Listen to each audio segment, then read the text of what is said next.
PS ini nggak deh?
Punya awak dimakannya juga di udah awak ke kadang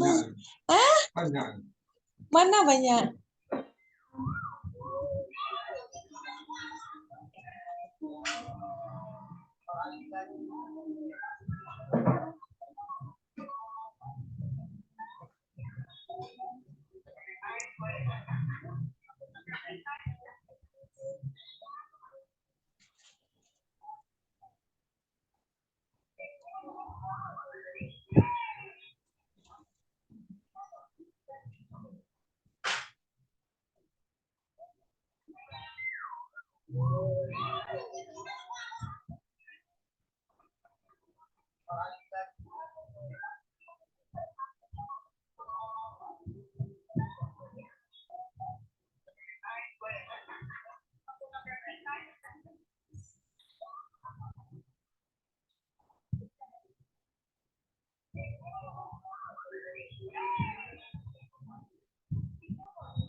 Assalamualaikum warahmatullahi wabarakatuh. Selamat malam, Ibu Deti. Apakah sudah ada di dalam Zoom, Bu?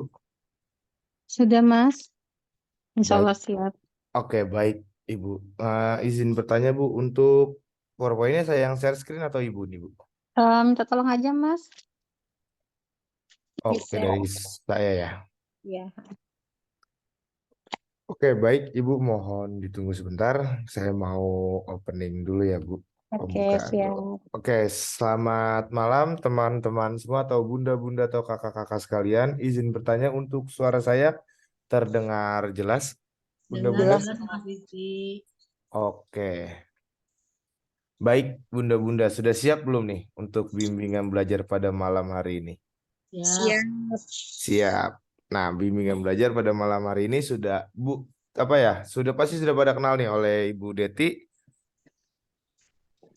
dan beliau yang akan memberikan materi pembelajaran pada malam hari ini. Ya, Bu. Iya, Mas.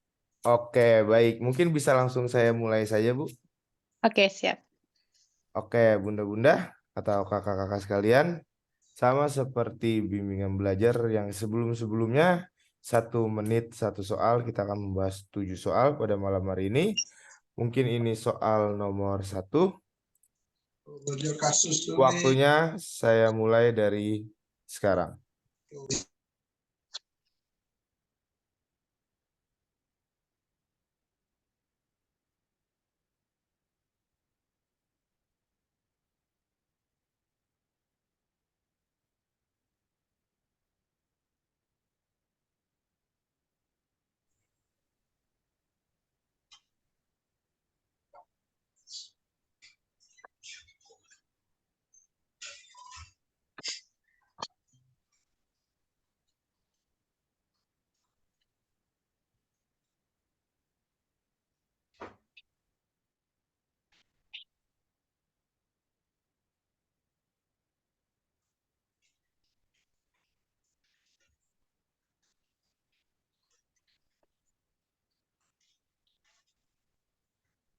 Oke, bunda-bunda sekalian, silakan jawab di kolom chatnya karena waktu sudah habis.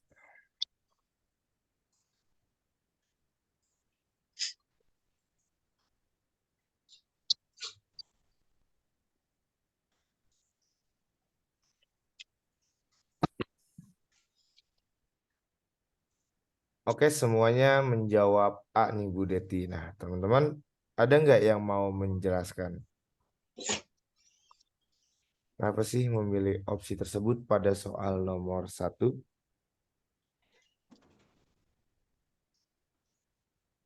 Gimana bunda-bunda?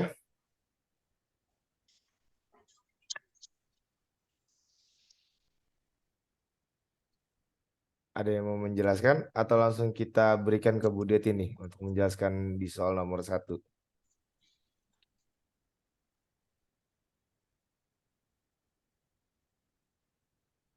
Sepertinya langsung nih Bu Deti nih karena tidak ada yang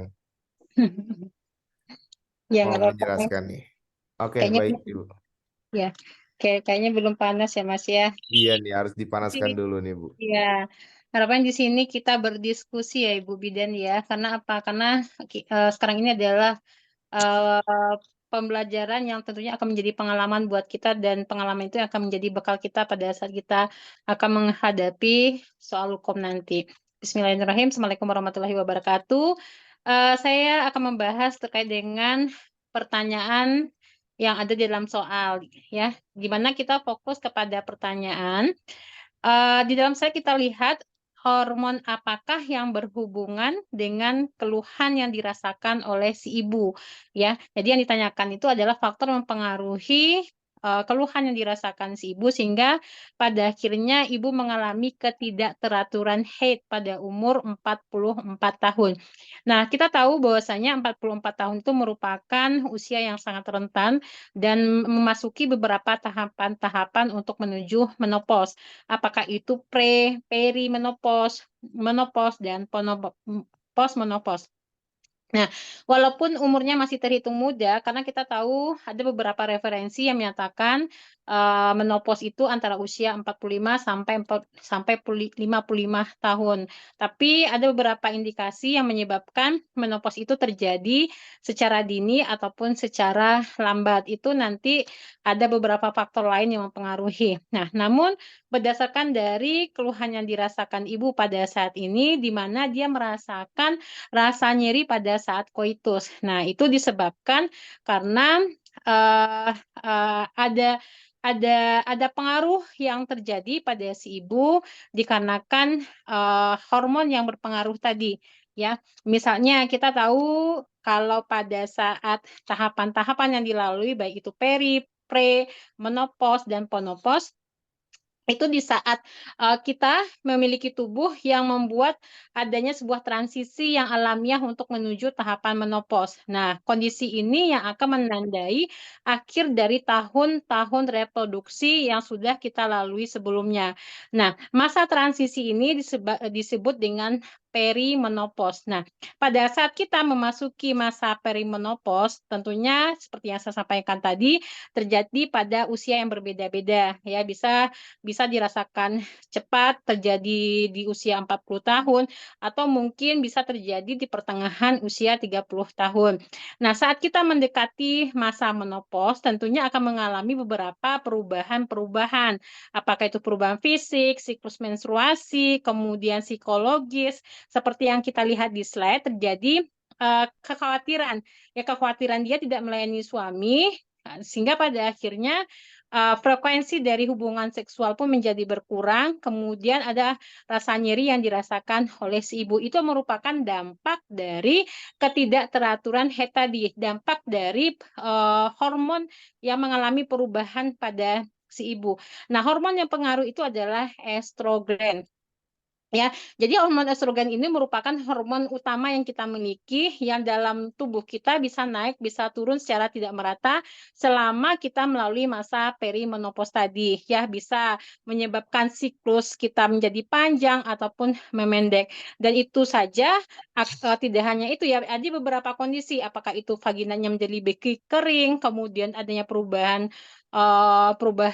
mood ya, kemudian hot flash, gangguan tidur, itu merupakan gejala-gejala yang dialami oleh seorang perempuan pada masa fase menopause. Nah, tentunya kalau kita bicara mengenai hormon tadi, estrogen, itu sangat penting buat kita dalam perkembangan dan pertumbuhan karakteristik seksual wanita serta reproduksi. Makanya berpengaruh kepada pengurangan dari frekuensi koitus tadi ataupun berhubungan seksual.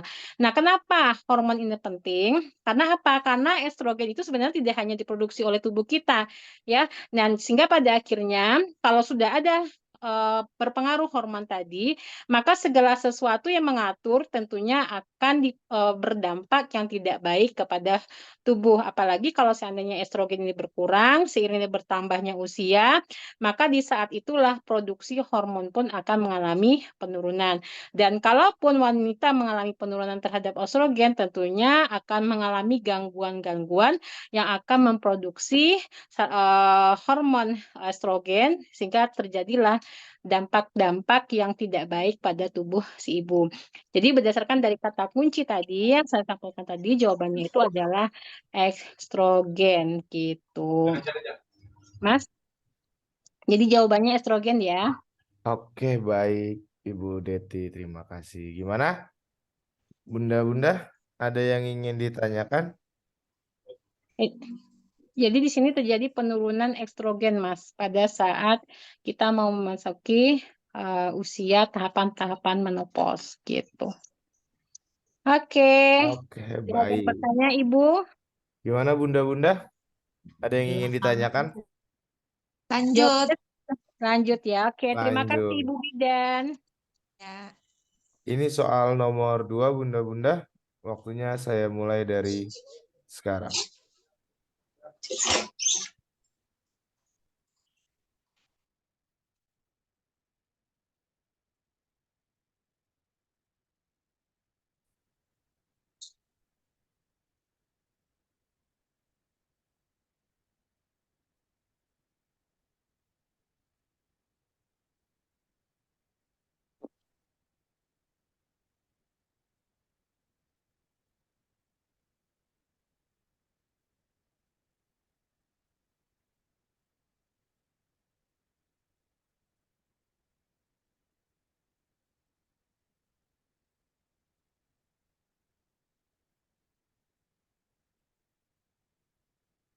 Oke, 3, 2, 1.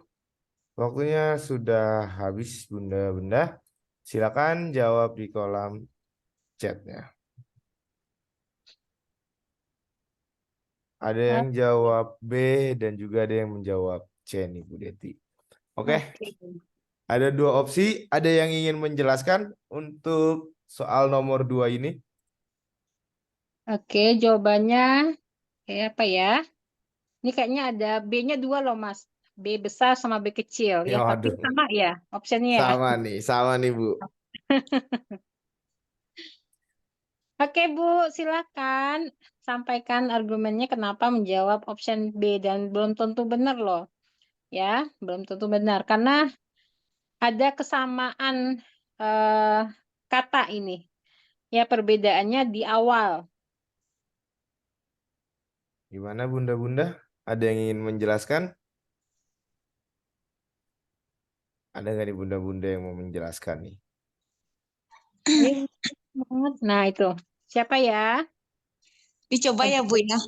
Oke, boleh. Silakan. Saya menjawab perimenopause. Saya ingat keterangan Ibu tadi deh kayaknya. Perimenopause itu Atau Peri? peri. A, Saya C. C, Peri ya. Oke, siap. Ya, C. Dari gejala ini menstruasi tidak lancar sejak 3 bulan yang lalu dan sering lupa. Hasil pemeriksaan kau baik ya. Jadi keluhan tadi mual ya dan sering merasakan sakit kepala. Nah, dari sini saya menganggap itu merupakan gejala perempuan yang dialami menjelang masa menopause maupun sesudah menopause, itu yang perimenopause ya. Gejala yang dirasakan oleh seorang ibu perempuan yang akan memasuki masa sebelum menopause maupun masa sudah menopause. Oke. Sangat meragukan ya, Bu ya.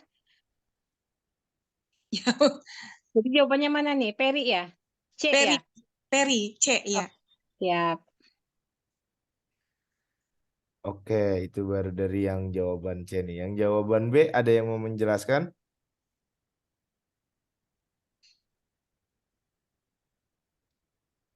Ini kalau kita tidak kenali Mas fase-fase menopause juga bisa salah loh Mas ya. Dan kita Ya. juga harus tahu ini karena ini akan terjadi pada kita sebagai seorang puan yang mungkin ditakuti kali Mas ya. Karena tidak semua wanita yang mau masuk ke dalam tahapan menopause walaupun itu memang sudah kodratnya ya secara alamiah kita juga akan menuju ke sana. Oke, Ibu. Nggak ada lagi kita bahas karena kata kuncinya sering lupa ya. Lupa ya. Jadi kalau kita sering lupa itu udah masuk ke masa menjelang menopause ya. Ya Bu Bidan ya. Usianya Bu masih 45. Oke, siap. Oke, lanjut Mas, kita Oke, bahas. dilanjut saja Bu Deti. Sepertinya masih pada Oke. ragu nih untuk Iya. menjelaskan. Jadi memang ini harus jeli loh Mas karena ya tadi perbedaannya itu hanya di awal huruf atau kata ya, tapi ini bisa mengecoh ya, karena apa? Karena berbicara mengenai tahapan menopause yang tentu saja yang akan kita lalui nanti pada masa kita mau memasuki usia 40 tahun ke atas, tentunya kita berupaya untuk harus mengenali, ya, mengenali yang akan kita hadapi untuk beberapa tahun ke depan. Apalagi kalau usianya itu sudah mencapai 40 tahun ke atas. Nah, di dalam soal kita menemukan kata kunci ya. Usia itu merupakan kata kunci utama. Kemudian kita lihat beberapa keluhan-keluhan yang dirasakan oleh si ibu. Yang mana kejadian ini berada di TPMB, tapi TPMB itu tidak memberikan pengaruh kepada jawaban yang akan kita pilih. Nah, berdasarkan dari umur tadi, kemudian kita kaitkan dengan mual muntah yang dirasakan oleh si ibu, kemudian dia sering sakit kepala dan terjadi ketidakteraturan menstruasi. Ya, jadi kalau pada masa itu memang psikologis juga mempengaruhi, siklus menstruasi juga mempengaruhi dan sering lupa. Nah, itu merupakan kata kunci utama. Nah, kita tahu secara alamiah menopause, kita bicara menopause pada saat ini akan terjadi kepada kita sebagai seorang perempuan kalau sudah sampai masanya di mana kita mengalami penghentian haid atau pengeluaran darah dalam bentuk menstruasi. Nah, maka daripada itu fase menopause ini tentunya wajib kita ketahui sehingga pada akhirnya kita tidak akan shock pada saat kita mengalaminya atau memasuki tahapan-tahapan yang ada di dalam beberapa option. Nah, jikalau menopause ini memiliki beberapa tahapan yang mana kita juga harus memahami dan memastikan ada kaitannya dengan beberapa organ reproduksi kita. Nah, ada pun beberapa tahapan menopause itu ada di dalam itu terlihat di beberapa option. Apakah itu menopause, premenopause, perimenopause, postmenopause, dan kalau untuk option E itu hanya sekedar pengecoh saja. Jadi tahapan menopause itu ada 4 ya Bu Bidan. Nah, sekarang saya jelaskan satu-satu.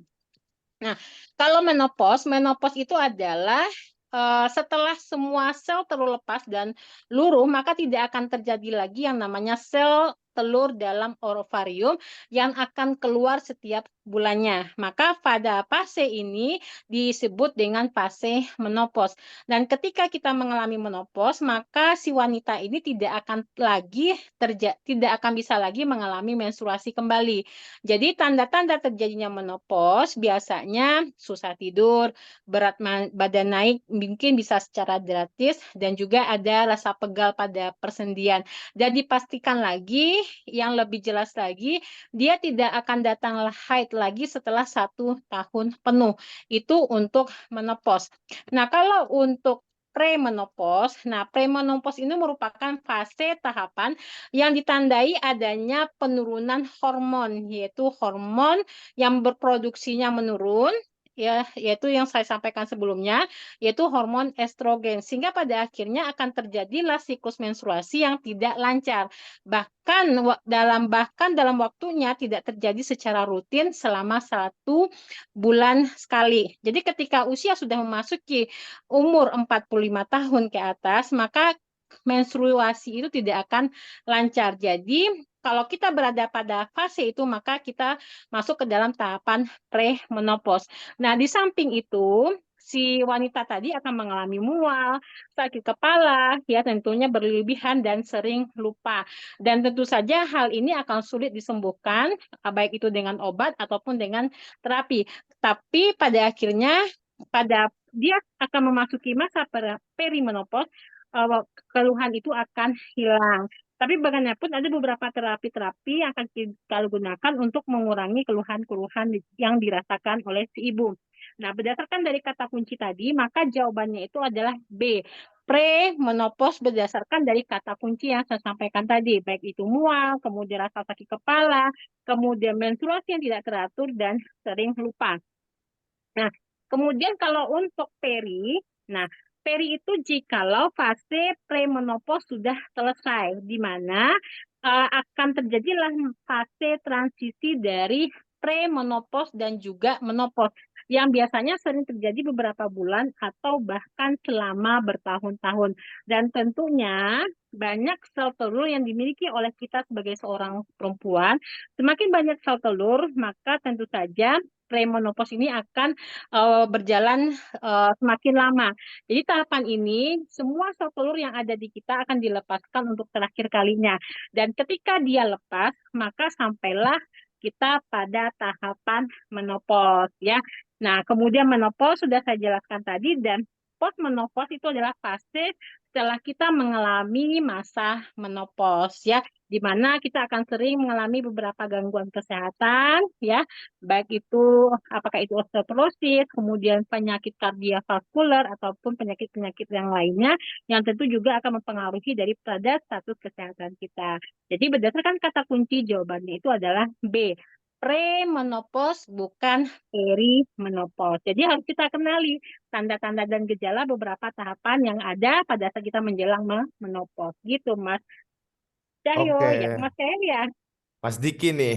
Mas Mas Diki ya. Cahyonya lagi di Oh, rumah terus ya, nih. agak mirip ya. Oke, gimana Bunda-Bunda? Sudah jelas penjelasan untuk soal nomor 2 dari Bu Deti nih? Jadi tahapannya itu ya Bu Bidan, peri, pre, peri, menopause, dan postmenopause. Ya, jadi ada 4 tahapan. Ya, harus Oh, dipahami ya. paham gak nih Bunda-Bunda nih?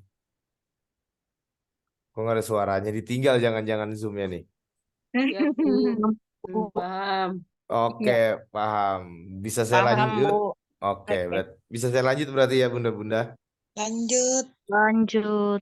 Oke, saya lanjut ke soal nomor 3. Waktunya saya mulai dari sekarang.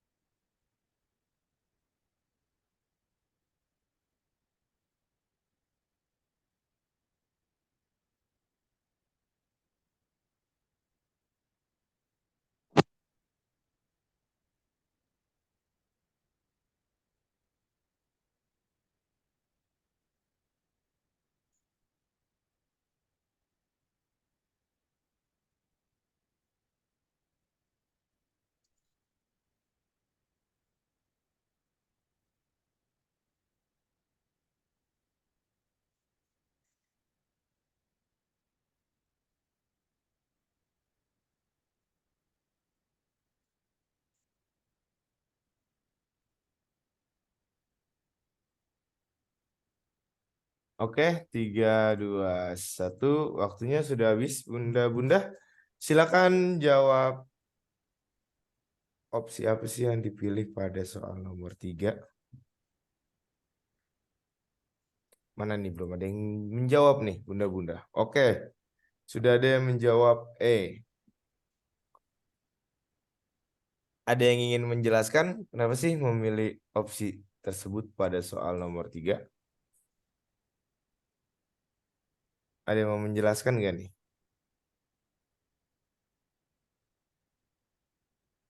Ayo, Bu Bidan. Ayo Bunda-Bunda. Kalau salah nggak apa-apa ya, Bu. Nggak Nggak apa-apa, apa-apa, Bu kita kan Rita. belajar. Heeh. Iya. Saya memilih pengangkatan indung telur. Nah, sebagaimana kita ketahui, bahasanya indung telur itu adalah eh, salah satu eh, ovarium ya yang menghasilkan hormon hormon estrogen pada perempuan yang akan mempengaruhi menstruasi pada wanita setiap bulannya. Nah, jadi faktor risikonya itu pengangkatan indung telur sehingganya menstruasi pada ibu yang usia 29 tahun tidak teratur lagi ya karena indung telurnya telah diangkat gitu. Jadi itu makanya jawabannya E.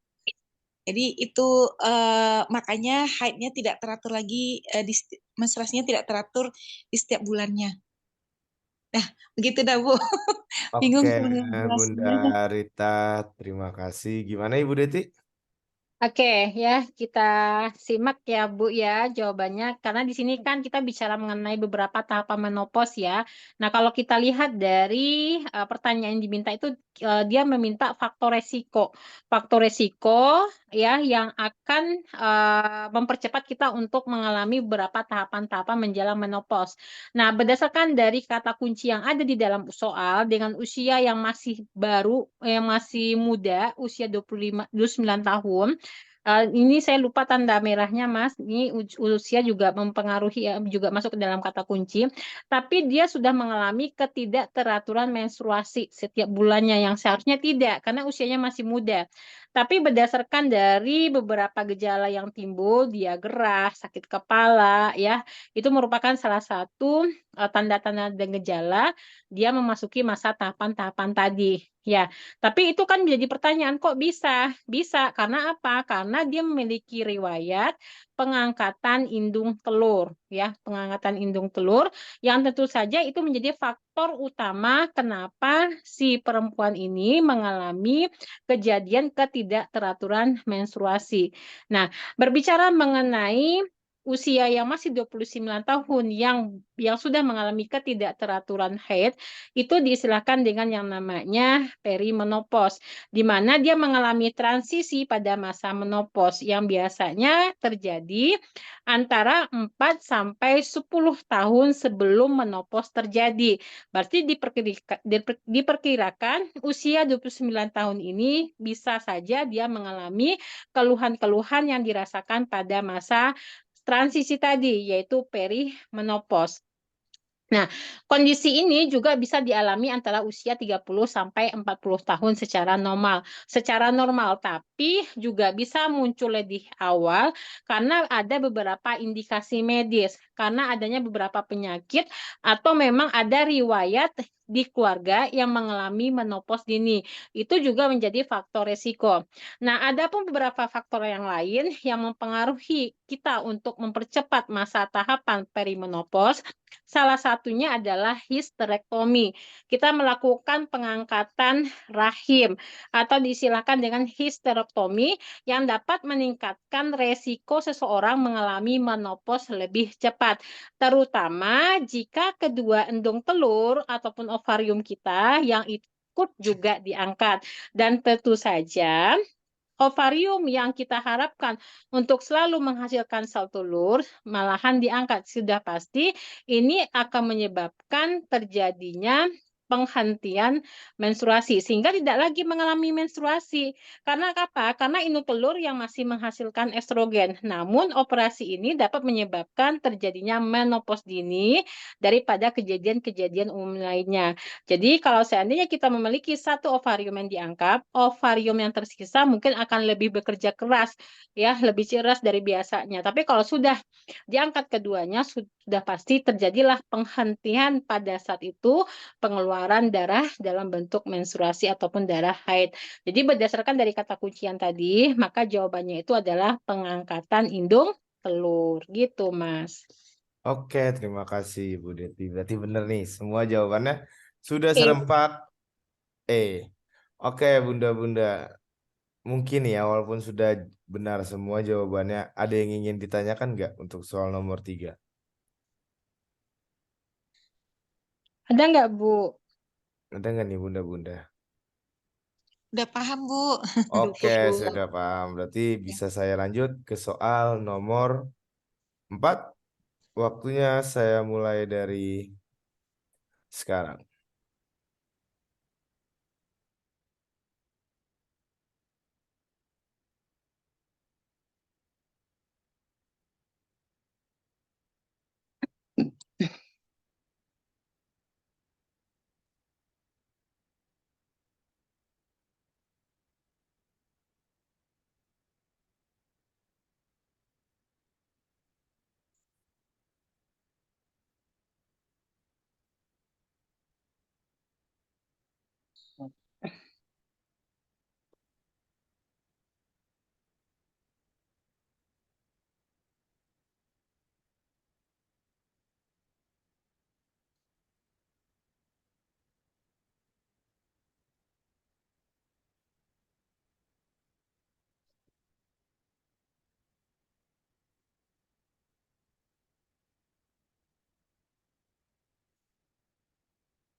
Tiga, dua, satu. Silakan nih Bunda-Bunda jawab di kolom chat ini. Memilih opsi apa sih pada soal nomor 4?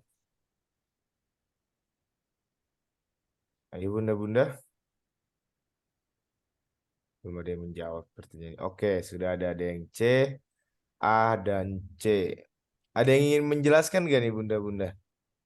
Kenapa sih memilih opsi tersebut pada soal nomor 4 ini?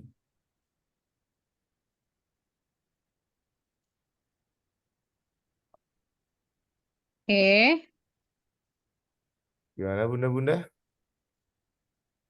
Ada yang ingin menjelaskan? Nggak apa-apa ya Bu Deti ya, walaupun salah ya, biar tahu nih salahnya di mana dan benarnya di mana nih kalau memang benar. Ya, kalau besok ujian kok nggak boleh salah lagi, Mas. Harus Iya, benar. harus benar.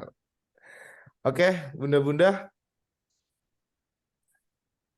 Ada yang memberikan alasannya, Ibu?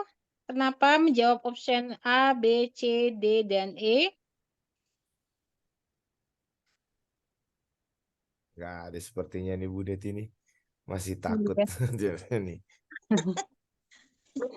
Karena terkadang mohon maaf ya Mas, mungkin ini juga keluhan yang dirasakan oleh ibu bidan kita ya kalau udah memasuki usia seperti yang saya sampaikan tadi dari awal, ini kayaknya keluhan yang saya rasakan loh. Jadi sudah ada perasaan "Ih, gimana nih gitu ya. Jadi itu yang memberikan keraguan gitu. Ya, Oke, berarti langsung bisa dijelaskan saja nih Bu Deti. oke boleh ya.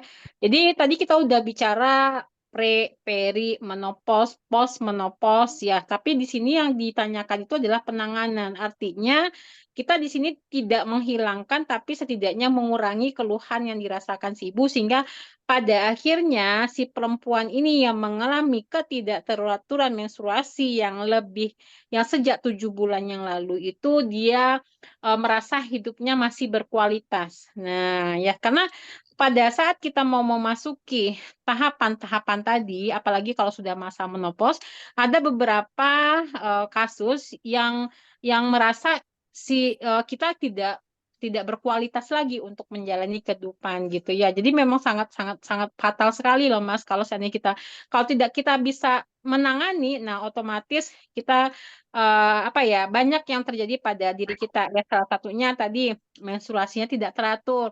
Kemudian cepat marah, makanya kalau usia 40-50 itu kita perempuan sering marah sensitif, itu dipengaruhi karena hormon tadi loh Mas sebenarnya. Kemudian sering bangun malam, kemudian mengalami keringat ya, hot flash namanya. Jadi banyak ya perasaan panas pada daerah wajah, tubuh, padahal pada saat itu nggak panas-panas juga. Kemudian perubahan mood, mohon maaf, vaginanya menjadi lebih kering lagi ya, tidak ada lubrikasinya, menyebabkan nyeri ataupun nggak nyaman pada saat melakukan hubungan seksual bersama pasangannya. Kemudian penurunan libido. Jadi banyak yang akan kita alami pada masa-masa seperti ini. Nah, jadi bagaimana? Jadi ada pun beberapa penanganan yang diberikan itu adalah ditujukan seperti yang saya sampaikan tadi untuk mengurangi, setidaknya menghilangkan gejala.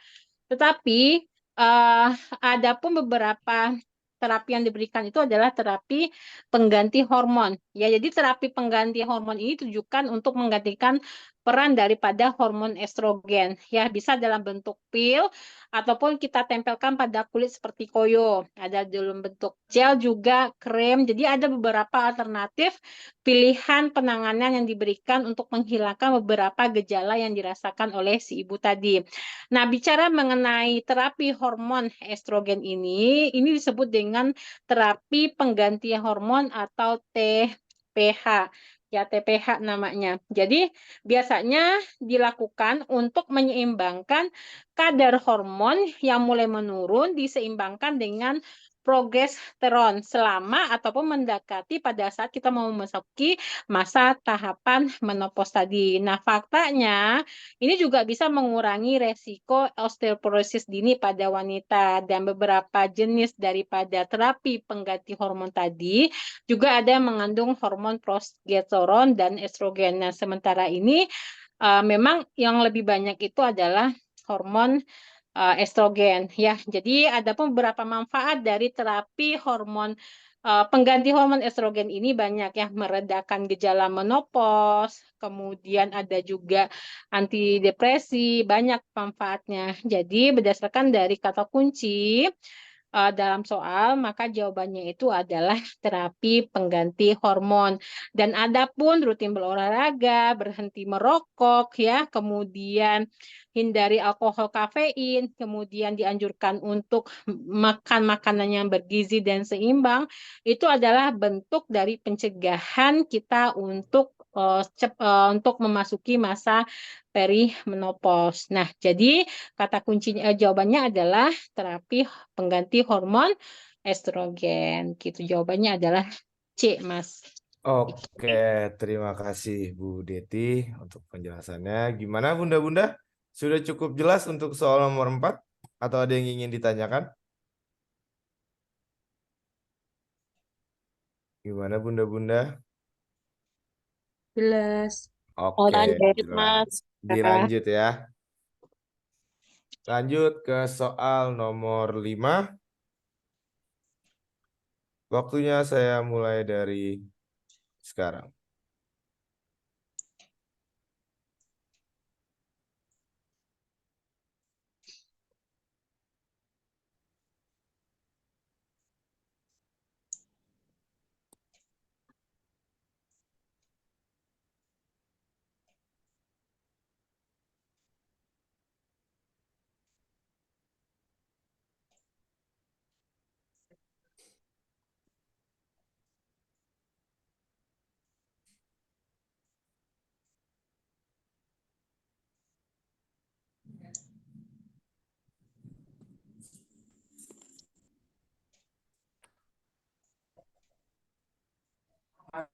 Oke,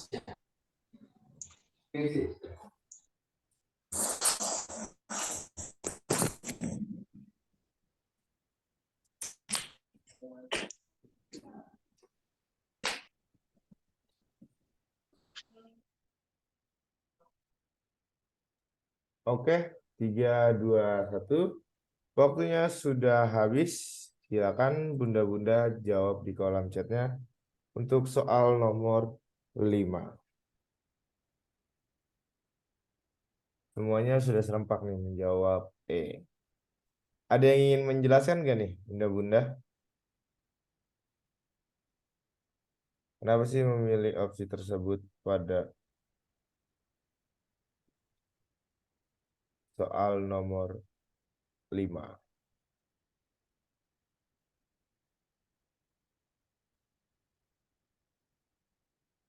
Nah, ini udah mulai seragam loh Mas, walaupun memang ada perbedaan, ada E besar, ada E Sama E kecil. kecil. Iya, Yang penting pasti tetap aja Bu ada yang golput nih Bu. iya. Oke, bunda-bunda ada yang ingin menjelaskan? Bunda Rita mungkin? Ya, ini mungkin mengulas omongan itu keterangan dari Ibu tadi. Ini mungkin udah berulang-ulang Ibu terangkan. Mulai dari perimenopause, pramenopause, menopause. Nah, menopause itu salah satunya dipengaruhi oleh hormon. Ketika perempuan itu semakin berumur, berarti estrogen, progesteronnya udah menurun, dihasilkan oleh tubuhnya, terutama oleh ovarium, sehingganya salah satu untuk pemeriksaan penunjangnya dokter akan melakukan pemeriksaan hormon. Oke, udah jelas ya Bu ya. Walaupun dengan satu soal yang hampir sama, tapi akan melahirkan beberapa pertanyaan-pertanyaan yang justru akan membuat Ibu bingung ya. Jadi kalau pada akhirnya memang kita membuat soal itu muter-muter Bu, tapi pada akhirnya tujuannya juga tetap ke sana gitu ya. Itu trik kita membuat soal sebenarnya. Ya Mas ya, bener nggak? Benar, Ibu. Ya, jadi benar ya. Jadi pemeriksaan penunjang apa yang dibutuhkan pada kasus ini memang yang dilakukan itu adalah pemeriksaan hormon. Ya, tadi bicara mengenai hormon estrogen untuk memastikan keseimbangan antara hormon estrogen dengan hormon progesteron. Kita tahu bahwasanya pemeriksaan penunjang merupakan pemeriksaan diagnostik yang dilakukan oleh kita sebagai seorang tenaga kesehatan yang berkolaborasi dengan dokter untuk menentukan diagnosis suatu penyakit yang ada di kita dan mengetahui daripada tingkat keparahannya. Jadi pada akhirnya kita harus berkonsultasi terkait dengan keluhan-keluhan yang dirasakan oleh si ibu yang ada dalam soal dengan usia yang sudah memasuki usia 44 tahun, kemudian keinginan seksual sudah mulai menurun, vagina kering, nyeri pada saat koitus, dan frekuensi dari hubungan seksual juga mulai menurun. Itu merupakan beberapa fase yang akan kita alami pada masuk pada usia 44 tahun ya. Jadi pada saat itu tubuh kita sebagai seorang perempuan akan mengalami beberapa perubahan-perubahan seiring proses alami yang kita lalui, yang kalau dulunya mulai dari masa pubertas sampai pada akhirnya kita masuk ke dalam tahapan-tahapan daripada menopause tadi. Jadi pada akhirnya hormon ini harus kita lakukan pemeriksaan untuk memastikan berapa sih kadar estrogen yang ada di dalam tubuh kita.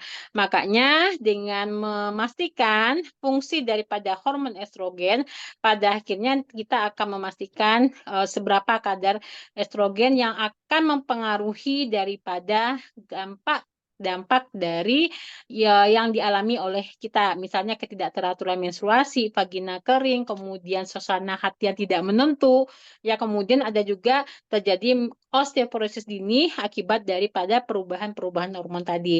Nah, berdasarkan dari kata kunci tadi, maka jawabannya itu adalah E, pemeriksaan penunjang terkait dengan hormon, ya. Oke, terima kasih Ibu, jawabannya benar. Oke, Bu Deti, terima kasih. Oke, bunda-bunda, ada yang ingin tanyakan untuk soal nomor 5? Lanjut, Mas. Oke, dilanjut ya berarti ya. Oke, Lanjut. soal nomor 6, waktunya saya mulai dari sekarang.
Oke, 3, 2, 1. Waktunya sudah habis. Silakan bunda-bunda jawab di kolom chatnya nih. Semuanya memilih opsi C. Gimana bunda-bunda? Ada yang ingin bukan ingin tanyakan sih, dijelaskan nih untuk soal nomor 6. Ada yang mau menjelaskan nggak?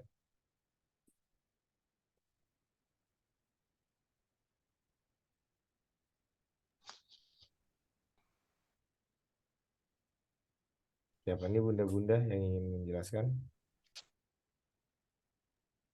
Ya, izin Mas.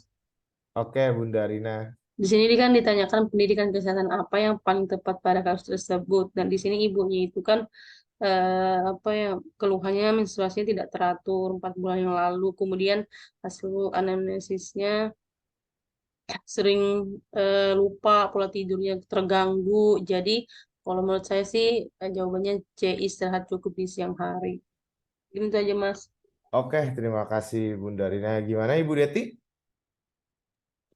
Ya, Sudah dijelaskan nih tadi oleh Bunda Rina kenapa semuanya atau perwakilan dari bunda-bunda sekalian tuh memilih C nih.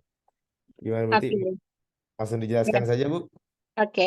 Jadi ini sama dengan penanganan sih sebenarnya pada saat kita sudah melakukan pengkajian dengan mengumpulkan data secara subjektif dan objektif, kemudian kita tegakkan diagnosis, ya diagnosis yang tepat, kita tentukan apa menjadi masalah, kebutuhan, kemudian kita tetapkan perencanaan sehingga pada akhirnya perencanaan yang kita berikan nanti kepada yang kita tetapkan pada si ibu sehingga berkuranglah keluhan yang dirasakan si ibu, kemudian tentunya sesuai dengan kebutuhan daripada si ibu. Nah, pada soal kita melihat ya ketidakteraturan dari menstruasi dengan usia yang masih muda, kemudian pola tidur malam yang terganggu, ya sudah jelas ya, karena keluhan yang dirasakan ibu itu berdasarkan dari beberapa opsi yang ada, yang paling tepat itu adalah istirahat cukup di siang hari, karena ini merupakan bagian dari penanganan terkait dengan keluhan-keluhan yang dirasakan oleh si ibu. Dan kalaupun untuk menjaga berat badan ideal, kemudian mengkonsumsi makanan yang sehat, mencukupi minuman air putih, dan seterusnya, itu adalah upaya untuk mengurangi gejala-gejala perimenopause yang dialami oleh si ibu, ya, ataupun sifatnya mencegah supaya tidak terjadinya komplikasi yang justru akan memperburuk kondisi daripada si ibu pada saat itu. Jadi berdasarkan dari kata kunci tadi, jawabannya adalah C, ya, dengan melakukan istirahat yang cukup di siang hari. Gitu. Oke, terima kasih Bu Deti. Oke, gimana bunda-bunda? Mau langsung lanjut atau ada yang ingin ditanyakan? Lanjut. Oke, Lanjut. lanjut ke soal nomor 7. Benar ya? Iya, waktunya soal nomor 7. Waktunya saya mulai dari sekarang.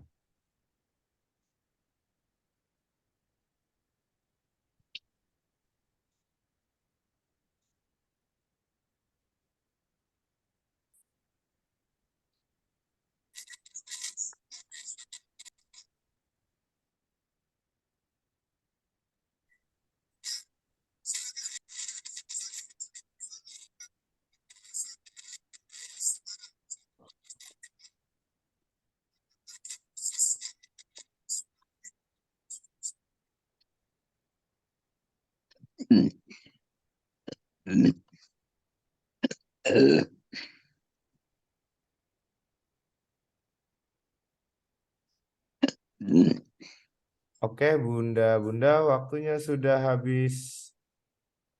Silakan jawab di kolom chatnya nih. Memilih opsi apa sih pada soal terakhir nih, soal nomor 7. Semua memilih D. Ya gimana bunda-bunda? Ada yang ingin menjelaskan? Kenapa sih memilih opsi tersebut pada soal nomor 7? Ya, izin lagi Mas menjawab. Siap, Bunda. Ya, di sini kan ditanyakan komplikasi payudara apakah yang mungkin terjadi pada kasus tersebut. Nah, di sini ibunya itu ibu nifas 3 hari datang dengan keluhan kesulitan dalam menyusui bayinya. Kemudian hasil anamnesisnya nyeri pada payudara kiri dan terus di situ ada tampak payudaranya terbenam. Nah, menurut saya komplikasi yang mungkin akan terjadi itu terjadinya mastitis karena baiknya tidak kesulitan dalam menyusui, otomatis payudaranya lama-lama akan eh, terjadi bendungan ASI, kemudian kalau tidak bisa terkeluar juga jadi mastitis. Terima kasih. Oke, terima kasih Bunda Rina. Gimana Ibu Deti? Oke, ya, kita lihat ya apakah jawaban yang disampaikan oleh Ibu Bidan kita ini benar atau tidak. Kita berbicara mengenai komplikasi. Komplikasi itu lahir setelah diagnosa yang kita lahir setelah kita menegakkan diagnosis, kemudian kita berikan penanganan. Ternyata penanganan diberikan tidak memberikan arti kepada seorang ibu sehingga pada akhirnya dia akan mengalami beberapa dampak dari kegagalan yang kita lakukan pada tahapan sebelumnya. Nah, berdasarkan dari kata kunci di sini kita temui ada nyeri payudara kiri, di mana berdasarkan dari data yang informasi yang ada, yang terlihat itu isi ibu mengalami payudara kiri terbenam. Itu merupakan kata kunci utama, ya, kata kunci utama yang mengarahkan pada jawaban yang benar. Nah, bicara mengenai payudara yang terbenam, itu merupakan kondisi si ibu mengalami beberapa kelainan pada puting susu yang berhubungan nantinya pada saat proses menyusui. Apakah itu bisa jadi ya puting susu lecet ya ataupun dengan istilah puting terbalik atau puting terbenam. Atau kalau dalam bahasa Inggrisnya itu kita mengenal invert nipple, yaitu di mana kondisi di mana puting tertarik ke dalam payudara ya. Dan bisa juga di sini ya ditegakkan secara diagnosis secara klinis, namun keluhan yang sering muncul itu adalah nyeri pada payudara. Itu keluhan yang dirasakan si ibu kalau seandainya dia mengalami puting susu lecet ataupun terbenamnya ataupun puting yang terbalik. Nah, kemudian ada pun keluhan-keluhan yang lain, misalnya kesulitan dalam menyusui, kemudian lecet, dan ada pun beberapa kasus diperlukan beberapa pemeriksaan penunjang untuk menyingkirkan beberapa tanda keganasan payudara, apalagi kalau terjadi yang namanya puting susu terbalik tadi ataupun terbenam. Nah, di dalam penata laksanaannya, ini harus kita pastikan ya penata laksanaan daripada puting susu lecet ataupun puting susu yang terbenam dengan melakukan konseling. Karena apa? Jika ibu berhenti menyusui akibat keluhan yang dirasakan tadi, maka komplikasi yang terjadi itu adalah mastitis. Karena kita tahu di dalam terapi medikamentosa dapat berupa pemberian analgetik untuk mengurangi keluhan nyeri yang dirasakan oleh si ibu. Namun kalau untuk kasus daripada susu terbenam ini dapat dilakukan terapi dengan melakukan inisiasi menyusui dini ataupun kita tarik secara manual dengan teknik menggunakan terbalik ya ataupun dengan pembedahan, tapi nggak sejauh itu ya Bu bidannya karena jarang. Nah, maka upaya yang kita lakukan ini adalah bentuk daripada mensukseskan keberhasilan si ibu dalam memberikan ASI yang terbaik untuk buah hatinya. Ya, dengan melakukan manajemen laktasi namanya. Nah, jadi dengan kondisi yang seperti ini kita harus berupaya untuk mendampingi si ibu, sehingga pada akhirnya tidak mengalami mastitis tadi atau bisa mengarah pada abses payudara ya, selain daripada adanya retakan pada payudara susu yang termasuk dari yang pada akhirnya akan memberikan rasa nyeri pada si ibu ya. Jadi berdasarkan dari kata kunci tadi, komplikasi payudara kalau seandainya itu tetap berlangsung, maka jawabannya itu adalah mastitis ya, mastitis. Kemudian untuk opsi yang lain itu tidaklah tepat ya.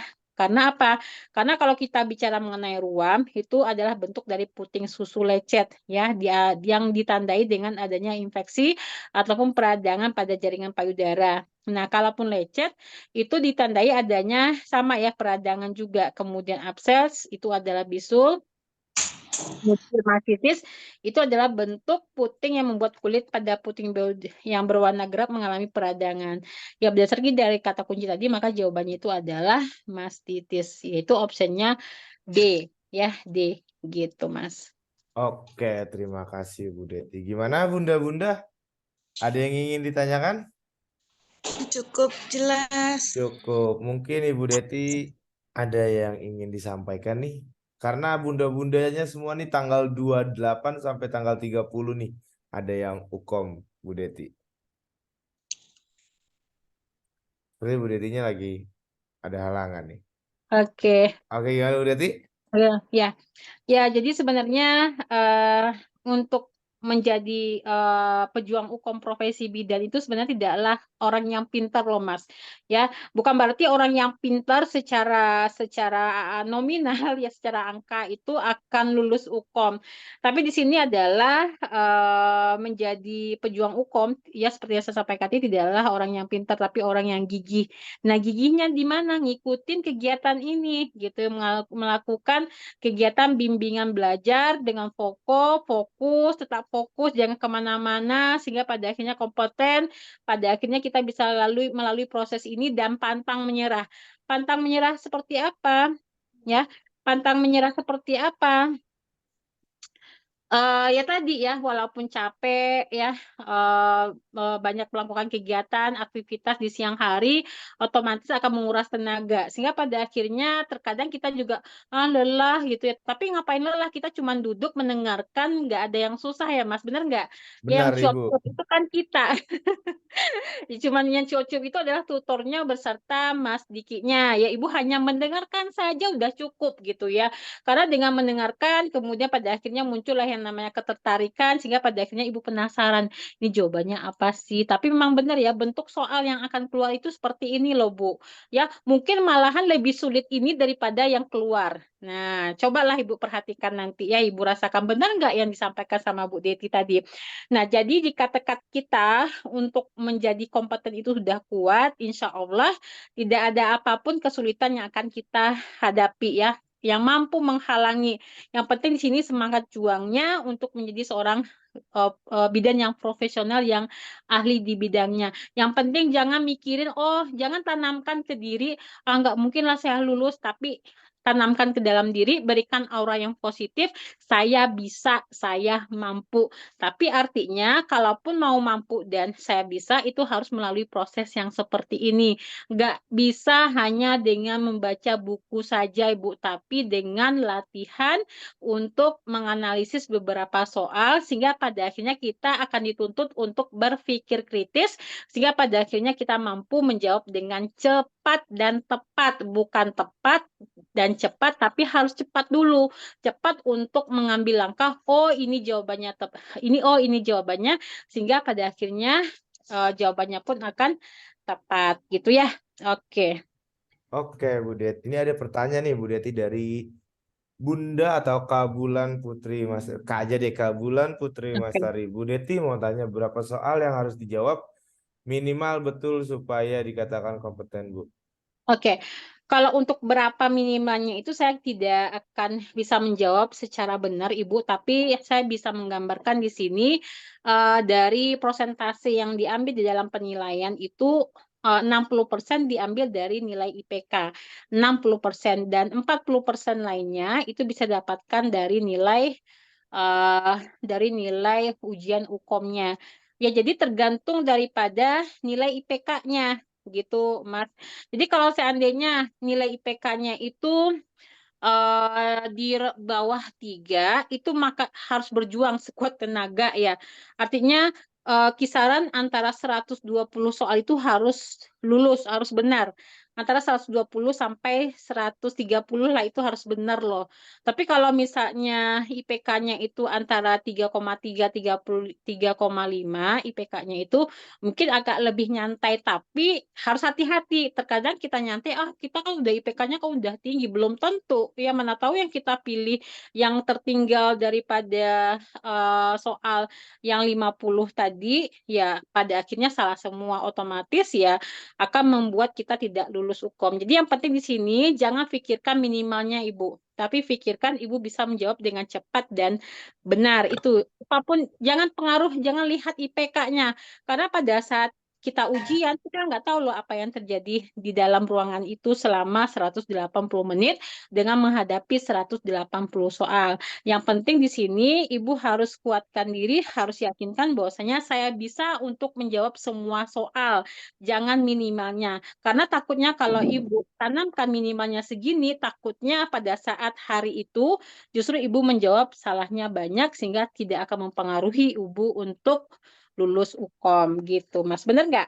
Benar, Ibu. Benar sekali. Mungkin nih ada nih kata-kata dari Ibu nih, kalimat-kalimat quotes-quotes anak senja nih, Bu. Quotes anak senja ya. Apa ya anak senja?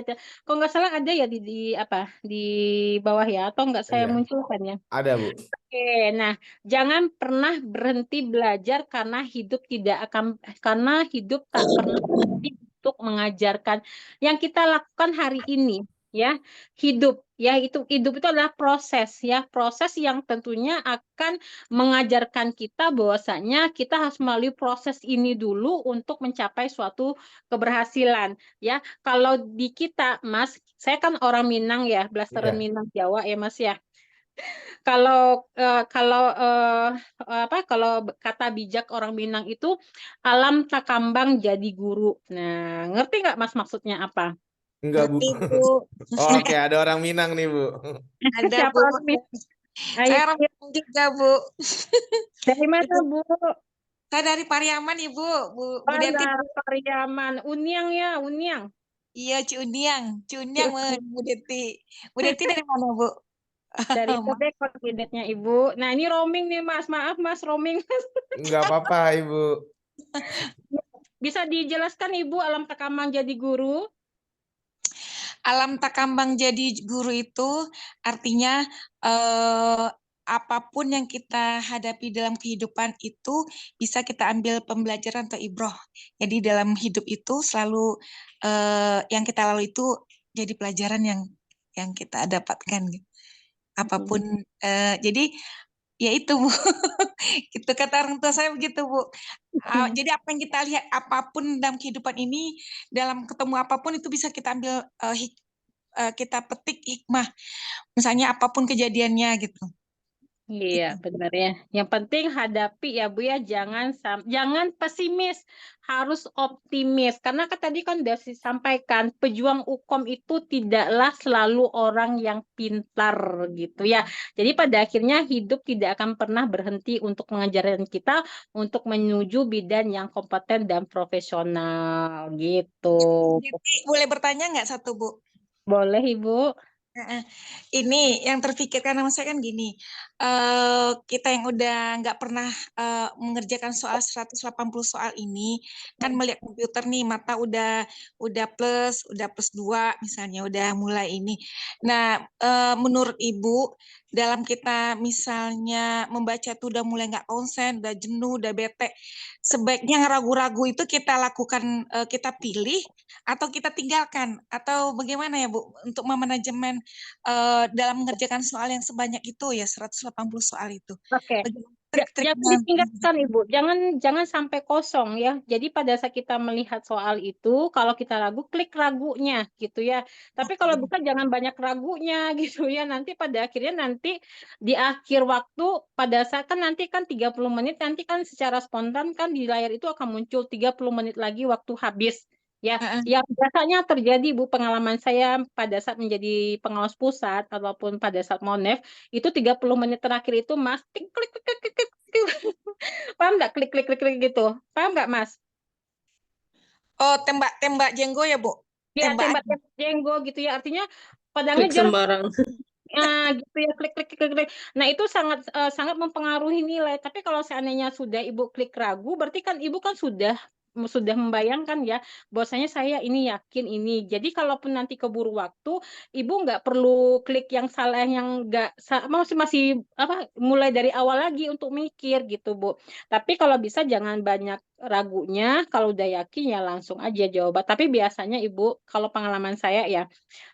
Kalau pengalaman saya tapi nggak tahu ya, biasanya soal di bimbel itu lebih sulit daripada soal yang disajikan di dalam UKOM. Tapi itu bukan apa ya Bu, jangan nanti menjadi apa ya? Artinya lebih baik kita menghadapi yang sulit dulu daripada kita menghadapi yang mudah. Karena apa? Kalau kita mudah menghadapi sesuatu, kita akan berpikir, ah soalnya mah gampang, itu nanti saya bisa menjawab. Bukan seperti itu. Tapi justru dengan kita menghadapi soal yang sulit, menghadapi sesuatu yang sulit, itu yang akan menjadi pembelajaran buat kita, bahwasanya kita dituntut untuk lebih belajar, belajar, dan belajar. Daripada kita mikir, ah nanti juga akan lulus, jangan seperti itu. Benar nggak, Mas?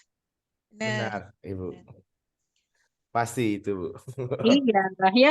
Jadi kita harus bekerja keras gitu ya, Bu. Ya, tapi itu pengalaman ya. Tapi moga-moga saja eh proses ini bisa Ibu lalui sehingga pada akhirnya ya, secara psikologi, secara fisik Ibu akan terbantu pada akhirnya.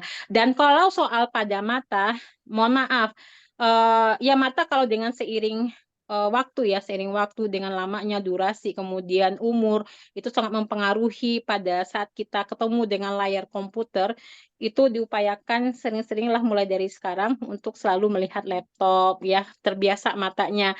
Kemudian biasakan untuk melihat sejauh mungkin yang berwarna hijau gitu. Jangan sampai lelah matanya, itu sangat penting. Benar nggak, Mas? Benar, Ibu. Benar banget itu. Soalnya biasanya radiasinya sih, Bu, yang Nah, ngebuat oke. kayak males-malesan gitu jadinya, Bu. Iya, karena mata kalau perlu nanti upayakan pakai kacamata anti radiasi ya, Mas ya. Ada ya? Ada, Ibu, yang biasanya. Biasanya saya juga pakai sih, Bu, kalau untuk kacamata anti radiasi itu. Ya, yang ada tanpa resep, tapi itu nggak wajib sih Bu, nggak wajib. Nanti jangan nanti bilang, oh kata Bu Deti harus beli kacamata, nggak mesti ya. Tapi itu bentuknya Iya. semacam apa ya, ya Bisa jaga itu. gitu. Oke, Oke, mungkin saja Mas. baik Ibu Deti, baik Bunda. Ada yang ingin tanyakan lagi nggak nih Bunda? Gimana Bunda? Ada yang ingin tanyakan lagi? Cukup, Mas. Cukup. Kalau misalkan memang cukup, berarti saya bisa akhiri pertemuan bimbingan belajar pada malam hari ini. Takutnya Bu Deti sedang ada kegiatan di luar bimbingan belajar malam hari ini. Saya ucapkan terima Baik. kasih Bu Deti untuk ilmu-ilmunya. Kita doakan bareng-bareng atau doakan bersama menurut agama dan percaya masing-masing. Kalau misalkan nanti di tanggal 28, 29, dan 30 itu semuanya lulus dengan satu kali ujian langsung lulus. Dan tidak ketemu lagi sama Amin, ya Rabbal Alamin. Amin. Dan tidak ketemu lagi ya Bu Deti dengan kita berdua nih Bu Deti. Iya, kalau kan sebenarnya kalau biasanya kan semoga kita bertemu lagi di hari lain ya. Kalau momen ini ya saya nggak mau ketemu lagi. Kalau ketemu lagi ya udah jelas ya bahwasanya ibu nggak lulus. Tapi janganlah sampai seperti itu ya. Saya Iya. yakin ibu lulus.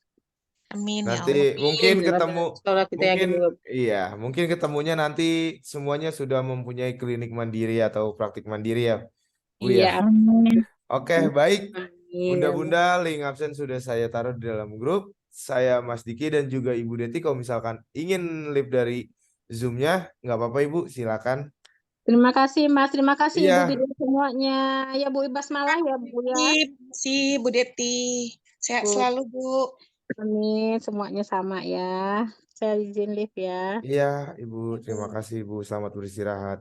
Dan bunda-bunda, saya Mas Diki, perwakilan dari tim Fokop, pamit undur diri. Wassalamualaikum warahmatullahi wabarakatuh. Selamat malam dan selamat beraktivitas. Kalau ada yang beraktivitas dan selamat beristirahat semua. Terima kasih. Waalaikumsalam warahmatullahi wabarakatuh.